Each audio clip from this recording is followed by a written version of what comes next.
Hey guys, आप सभी का स्वागत है मेरे YouTube channel best of education में। तो आज हम क्लास 10th की जो भौतिकी होती है वो हमारा फिजिक्स, जिसमें हम जानेंगे आज पहला लेसन का प्रकाश का प्रवर्तन, जिसमें वस्तुनिष्ठ प्रश्न ऑब्जेक्टिव क्वेश्चन है। तो सबसे पहले हम बता दें कि प्रकाश क्या होता है और प्रकाश का प्रवर्तन क्या होता है।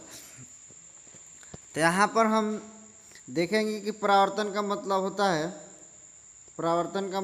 है मुड़ना। क्या होता है कि परावर्तन का मतलब होता है मुड़ना। और हम बता दें कि प्रकाश वो बाह्य भौतिक कारण है कि जिसके माध्यम से दुनिया के कि किसी भी कोने में रखी हुई वस्तु को हम आसानी से देख सकते हैं। तो वो हमारा प्रकाश है। लेकिन हम वहाँ पे प्रकाश के प्रवर्तन, यहाँ पे हम प्रकाश का मुड़ना जानते हैं कि जब किसी समतल दर्पण पे जब प्रकाश की किरण पड़ती है और वो सीधा टकरा के वापस इसी माध्यम में, यहाँ देखिए हम बना रहे हैं इसका, ये रहा एक समतल दर्पण, ये रहा समतल दर्पण जिसमें ये प्रकाश की किरण आकर सीधा इसे टकरा के फिर ये इसी माध्यम में वापस मुड़ जाती है। तो इसी को हम प्रकाश के परावर्तन कहते हैं। तो यहाँ पर एक बीचों बीच इसके लंब डाल देने से यहाँ पे एक कोण बन जाता है, इस कोण का नाम होता है आपतन कोण, इसका नाम होता है परावर्तन कोण। तो आने वाली किरण को आपतन कोण और जाने वाली किरण को परावर्तन कोण कहा जाता है। और यहाँ पर जहाँ ये टकराती है उस बिंदु को हम लोग आपतन बिंदु कहते हैं। तो इस तरह से हमारा प्रकाश का परावर्तन होता है।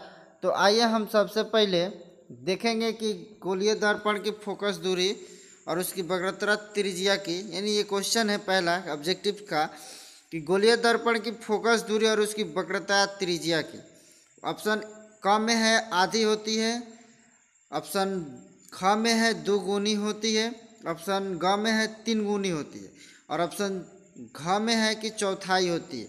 तो हम बता दें कि गोलीय दर्पण की फोकस दूरी उसकी वक्रता त्रिज्या की आधी होती है।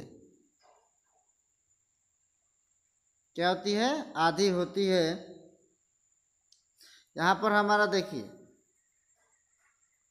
कि ए बराबर होता है फॉर्मूला ए बराबर r/2। तो यहाँ पर फोकस दूरी बराबर हो गया कि वक्रता त्रिज्या के आधी, यानी हम कह दें कि r के मान अगर निकालना हो तो हमारा 2f बराबर होगा, तब हम जानेंगे कि r का मान सही है। यहाँ पर गोलीय दर्पण की फोकस दूरी उसकी वक्रता त्रिज्या की क्या होती है? आधी होती है। तो यहाँ पर हमारा ऐसे 2 से भाग देंगे, यानी 2 का मान यानी r का मान 2 गुना होगा, 2 हो जाएगा। तो इसमें से आधा भाग हमारा फोकस दूरी होता है गोलीय दर्पण का। तो इस तरह से हमारा पहला आंसर हो जाएगा क नंबर, यानी आधी होती है। आइए अब अगला देखते हैं कि सोलर कुकर में व्यवहार किया जाता है। सोलर कुकर में व्यवहार किया जाता है। ऑप्शन ए में यानी क में है अवतल दर्पण का, ख में है उत्तल दर्पण का, ग में है समतल दर्पण का, घ में है परवैलिक दर्पण का। तो हम बता दें कि सोलर कुकर में व्यवहार किया जाता है कि सोलर को ज़्यादा से ज़्यादा धूप की ज़रूरत पड़ती है। तो इसलिए हमारा इस सोलर कुकर में हमारा अवतल दर्पण का उपयोग किया जाता है। तो आंसर हमारा ऑप्शन नंबर क इसका राइट आंसर हो जाएगा 2 का। तो अब आते हैं हम क्वेश्चन नंबर 3 कि हजामत बनाने के लिए व्यवहार किया जाना चाहिए उत्तल दर्पण का, अवतल दर्पण का, समतल दर्पण का और उत्तल दर्पण और अवतल दोनों प्रकार के दर्पणों का। तो हम हजामत बनाने के लिए भी दर्पण का व्यवहार करते हैं अवतल दर्पण का। तो यहाँ पे क नंबर हो जाए, यानी ख नंबर इसका राइट आंसर हो जाएगा 3 का, अवतल दर्पण का। अब आता है क्वेश्चन नंबर 4 कि मोटर चालक के सामने दर्पण यानी साइड मिरर लगा होता है, अवतल, समतल, उत्तल और इनमें से कोई नहीं। तो हमेशा याद रखिए कि उत्तल दर्पण का ही प्रयोग किया जाता है साइड मिरर, क्योंकि इस दर्पण में हमारा वस्तु का आकार का ही प्रतिबिंब बनता है। इसलिए हम साइड मिरर में हम क्या करते हैं और इसका सीधा प्रतिबिंब बनता है। तो इसलिए हम उत्तल दर्पण का उपयोग मोटर चालक के दर्पण के साइड मिरर के में प्रयोग करते हैं। तो इसलिए हमारा राइट आंसर उत्तल दर्पण हो जाएगा। अब आते हैं क्वेश्चन नंबर 5 नंबर कि सर्च लाइट का परावर्तक सतह होता है, सर्च लाइट का परावर्तक सतह होता है उत्तल, अवतल, समतल, उत्तल और अवतल। ये 4 ऑप्शन दिया हुआ है कि सर्च लाइट का परावर्तक सतह होता है। तो ऑप्शन इसका ख नंबर हो जाएगा कि ये हमारा अवतल दर्पण का उपयोग किया जाता है। ऑप्शन नंबर ख राइट आंसर हो जाएगा। अब आता है क्वेश्चन नंबर 6 कि अवतल दर्पण में प्रतिबिंब बड़ा और आभासी बनाने के लिए वस्तु को निम्नलिखित में कौन से स्थान पर रखा जाता है। यानी क्वेश्चन कर रहा है कि एक अवतल दर्पण है, यहाँ अवतल दर्पण है ये वाला, कह रहा है कि अवतल दर्पण में प्रतिबिंब बड़ा और आभासी बनाने के लिए वस्तु को निम्नलिखित में से कौन से स्थान पर रखा जाता है। फोकस पर, फोकस के अंदर, फोकस और वक्रता केंद्र के बीच या वक्रता केंद्र पर। तो इसमें से किस पे रखा जाए कि अवतल दर्पण में प्रतिबिंब बड़ा और आभासी बना दे। तो हमारा ये क्वेश्चन नंबर 6 का आंसर नंबर हो जाएगा फोकस के अंदर रखने पर। क्या हो जाएगा कि हम यहाँ पे एक फोकस होता है, इसके अंदर यहाँ पर रखेंगे तो हमारा वो बड़ा प्रतिबिंब और आभासी बनाएगा। तो ये हो गया फोकस के अंदर पे, यानी ख नंबर राइट आंसर होगा।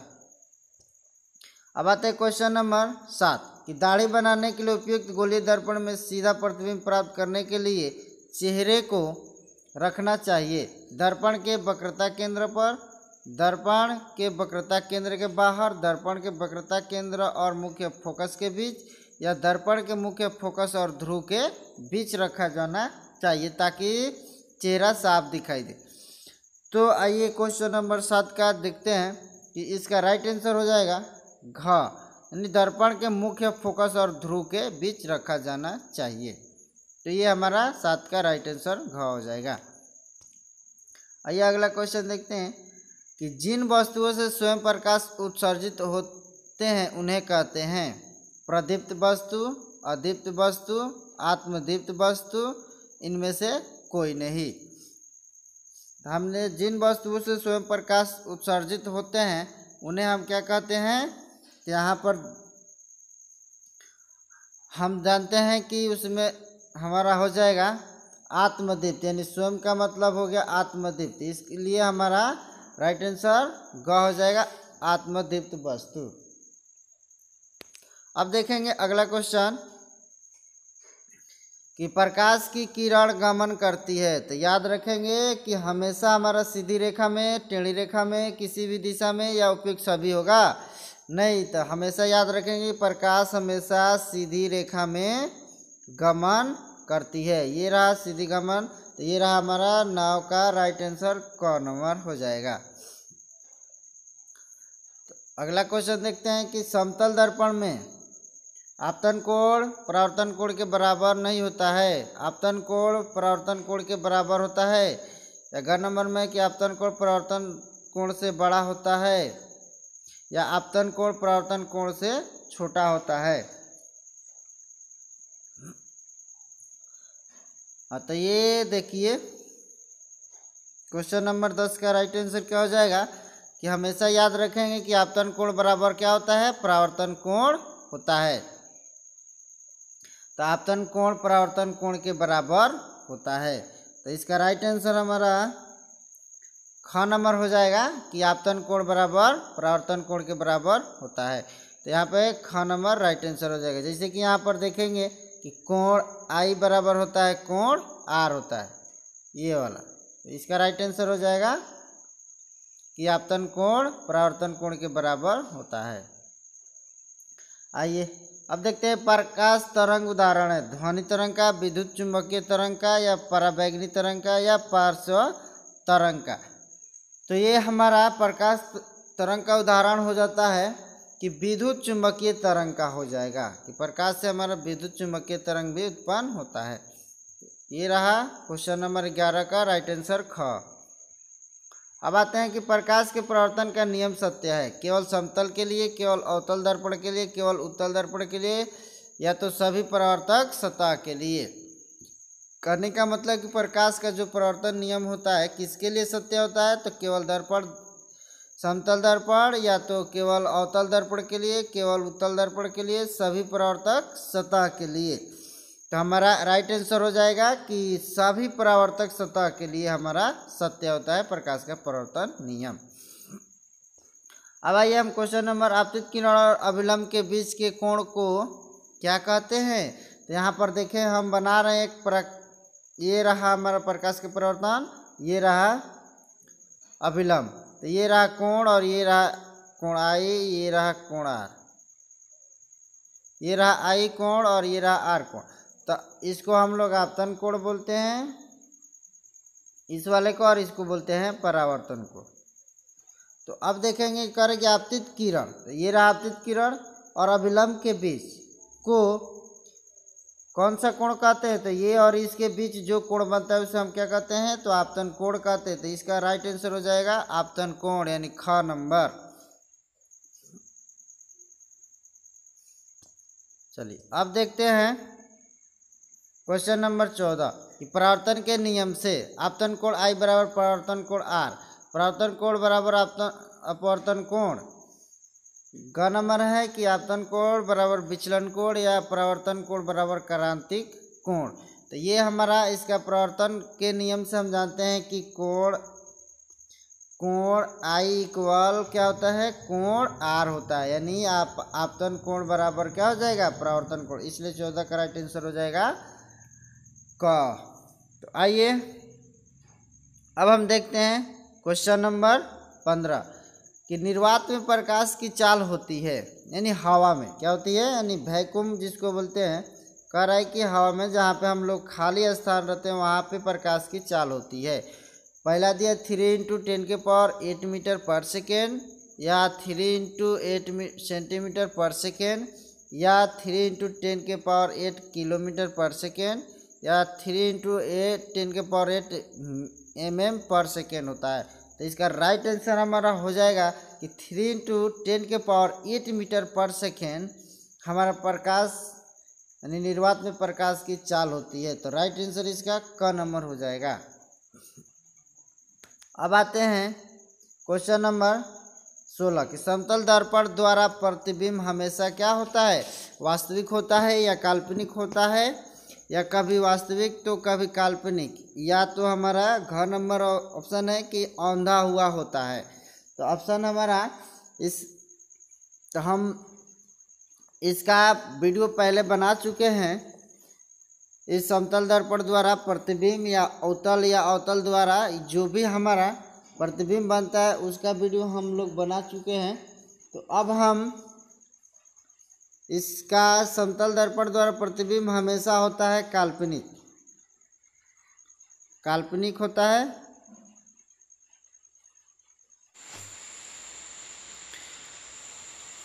अब देखेंगे हम कि काल्पनिक प्रतिबिंब हमेशा क्या होता है, यानी काल्पनिक प्रतिबिंब जो होता है, काल्पनिक का मतलब हो गया कि कल्पना किसी भी चीज़ को हम लोग करते हैं तो हमारे वो प्रतिबिंब कैसा दिखता है। तो हम जिस भी चीज़ को काल्पनिक करते हैं, यानी कल्पना करते हैं हमने अपनी आँखों से, तो हमें सीधा वस्तु दिखाई देता है, यही ना होता है। तो अब हम देखेंगे कि ये ऑप्शन दिया हुआ है कि सीधा होता है या औंधा होता है या उल्टा होता है या तिरछा होता है। तो हम जानते हैं कि काल्पनिक का मतलब होता है कल्पना करना, हम किसी भी चीज़ को कल्पना ही करते हैं। तो वो हमारा हो जाएगा कि इस काल्पनिक प्रतिबिंब हमेशा होता है हमारा सीधा। तो इसका राइट आंसर हो जाएगा क नंबर की सीधा होता है। अब आते हैं कि क्वेश्चन नंबर 18 कि किसी वस्तु का आवर्धित काल्पनिक प्रतिबिंब बनता है अवतल दर्पण से या समतल दर्पण से, उत्तल दर्पण से या सब प्रकार के दर्पण से। तो हमारा किसी भी वस्तु का आवर्धित काल्पनिक बनता है तो होता है कि अवतल दर्पण से होता है। आवर्धित ये माइनस यानी पीछे दर्पण के बनता है, इसलिए ये हमारा इसका राइट आंसर हो जाएगा अवतल दर्पण से बनता है। तो अब आते हैं क्वेश्चन नंबर 19 से कि 5.0 सेंटीमीटर ऊंचा बीम अवतल दर्पण के सामने मुख्य अक्ष पर लंबवत रखा गया है। तो दर्पण से बिंब की दूरी दर्पण के वक्रता त्रिज्या के बराबर है, तो बने वास्तविक प्रतिबिंब की ऊंचाई होगी। तो ये हमारा क्वेश्चन है कि जो एक अवतल दर्पण है, यहाँ पे हम बना रहे हैं कि अवतल दर्पण एक है, ये मान लीजिए अवतल दर्पण हो गया। कह रहा है कि यहाँ से कि बिंब अवतल दर्पण के सामने, ये रहा अवतल दर्पण के सामने, मान लीजिए कि कहीं बिंब रखा हुआ है कि 5 सेंटीमीटर ऊंचाई पे, सामने मुख्य अक्ष पर लंबवत रखा गया है, तो दर्पण यहाँ, तो कह रहा है कि मुख्य अक्ष, ये रहा मुख्य अक्ष, तो कह रहे हैं कि दर्पण से बिंब की दूरी दर्पण के वक्रता त्रिज्या के बराबर है, तो बने वास्तविक प्रतिबिंब की ऊंचाई होगी 5.0 सेंटीमीटर, 10.0 सेंटीमीटर, 2.5 सेंटीमीटर या 1.525 सेंटीमीटर।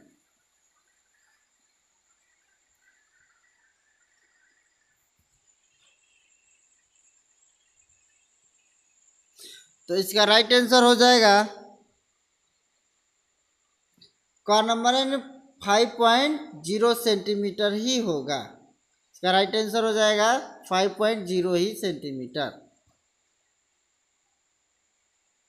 तो अगला क्वेश्चन देखेंगे कि किसी बिंब का अवतल दर्पण फोकस दूरी एफ में बने प्रतिबिंब का आवर्धन 1 है, तो दर्पण के ध्रुव से प्रतिबिंब की दूरी है एफ के बराबर 2f के बराबर, या तो 2 से अधिक या 2f से कम होगा। तो ये हमारा किसी बिंब अवतल दर्पण के फोकस दूरी पर अगर आवर्धन 1 मीटर यानी आवर्धन ऊंचाई अगर होता है तो ध्रुव से प्रतिबिंब की दूरी हो जाएगी। तो इसका राइट आंसर हो जाएगा कि 2f के बराबर हो जाएगा। क्या हो जाएगा? 2f के बराबर, यानी इसका राइट आंसर ख हो जाएगा। अब क्वेश्चन नंबर 21 के एक अवतल दर्पण के सामने उसे 20 सेंटीमीटर की दूरी पर कोई बिंब रखा गया तो वास्तविक प्रतिबिंब दर्पण से 30 सेंटीमीटर पर बनता है, तब प्रतिबिंब का आवर्धन होगा -1.5 प्लस 1.5 माइनस 0.67 प्लस 0.67। तो इसका राइट आंसर हो जाएगा क नंबर, यानी -1.5, क्योंकि अवतल दर्पण में हमेशा ऋणात्मक प्रतिबिंब बनता है, यानी दर्पण के पीछे उल्टा, इसलिए वो माइनस हो जाएगा। तो अब आते हैं क्वेश्चन नंबर 22 की एक अवतल दर्पण में बिंब यानी वस्तु फोकस के भीतर है तो उसका प्रतिबिंब बनेगा वास्तविक और आवर्धित, काल्पनिक और आवर्धित, वास्तविक और हासित या काल्पनिक और हासित। तो इस तरह से हमारा दर्पण जो एक अवतल दर्पण में बिंब वस्तु की दूरी फोकस के भीतर है तो उसका प्रतिबिंब बनेगा। तो इसका राइट आंसर हो जाएगा ख नंबर, यानी काल्पनिक और हासित, काल्पनिक और आवर्धित होगा इसका राइट आंसर। अब अगला क्वेश्चन देखते हैं कि एक उत्तल दर्पण का बना प्रतिबिंब हमेशा होगा वास्तविक और हासित, काल्पनिक और हासित, या वास्तविक और आवर्धित, या काल्पनिक और आवर्धित। तो इसका राइट आंसर हो जाएगा ख नंबर कि काल्पनिक और हासित होता है। तो इसका राइट आंसर काल्पनिक और हासित होगा। थैंक यू, धन्यवाद।